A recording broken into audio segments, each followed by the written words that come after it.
तर नमस्कार मंडळींनो, पहाटे पहाटे 4 वाजता कामार जाताना तुमचं आणखीन एका नवीन व्हिडिओत मी स्वागत करतोय. सध्या जोरदार सुरू असलेल्या थंडीचा सामनो करीत करीत कामार गेलोय. कामावयलो दिवस भरतय म्हणा सूर्यदेव माथ्यार येऊन रवलेलो. मंडळींनो, आजच्या व्हिडिओ तुमका सगळी माझी धावपळ झालेली दिसान येतली. कारण आजचे दौरेच इतके जबरदस्त असत ना की ते मी सांगूच्या पेक्षा तुम्ही तुमच्या डोळ्यांनी बघा. घराकडे पोहोचतय म्हणा दुपारचे 1:30 वाजलेले. दुपारच्या भराक दौरो चालू केलोय. पहिलो दौरो होतो तो माझो आरवलीच्या साळगावकर हॉलातलो. कारण वाड्यातला लगीन वाजवण्यासाठी हॉलवर आमचो चिंतामणी ग्रुप थैसर उपस्थित होतो.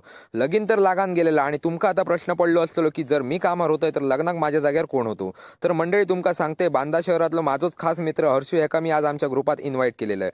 तर माका पुढच्या दौऱ्याक जायचं असल्यामुळे मी एक गाणं प्ले केलं आणि जाऊक सुटले तो मळगावातल्या शालू हॉलमध्ये. कारण थैसर सुद्धा माझ्याच खास मित्राचं लग्न होता आणि मीच नाही तर तुम्ही सुद्धा सगळे त्याका ओळखतात. तो म्हणजे आपल्या सिंधुदुर्ग जिल्ह्यातलो रील स्टार आणि हल्लीच युट्यूब सिल्वर प्ले बटन ज्याने मिळवला असो मालवणी फोटोग्राफर लोकच्या चॅनलचं ओनर म्हणजेच मळगावचो ओमकार सावंत.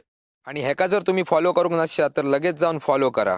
रिसेप्शनात गर्दी असल्यामुळे मी थोडा वेळ बसलोय तर माझे पाय आपणच ताल धरून नाचाक लागले. आणि त्याचा कारण म्हणजे ओमकारबाईच्या लग्नाक दोडामार्ग तालुक्यातल्या नेत्राडे गावातलं नामांकित असो रामबीट्स बेंजो ग्रुप थंय उपस्थित होतो. बेंजोचे सूर ऐकान कान तृप्त झाले तसो लग्नाच्या आयराचो खटखटीत लाडू घेऊन हडणथडण खंय थांबाच्या आधी गाडी डायरेक्ट घराच्या दिशेक घेऊन गेलोय. मंडळी, घड्याळ संध्याकाळचे 6 वाजून गेले आणि माझा आजच्या दिवसाचा तिसरा आणि शेवटचा दौर होतो तो माझ्या पप्पांसोबत.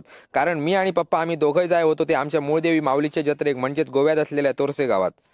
देवळात पोचतो म्हणा काळोख पडलेलो. पप्पांनी केळी घेतली तशी दर्शनाच्या लाईनीक उभे राहून देवी केळी ठेवून देवीचं दर्शन घेऊन मन प्रसन्न करून घेतलं. आमच्याकडल्या जत्रेंका पिवळा खाजा असता, पण तुम्ही गोव्याक जर जत्रेंका इल्या तर लाल भडक खाजा तुमका बघूक मिळताला. मस्तपैकी पप्पांनी 2 लाल खाज्याची पाकिटा घेतली आणि 9 वाजता आम्ही घरा गेलो.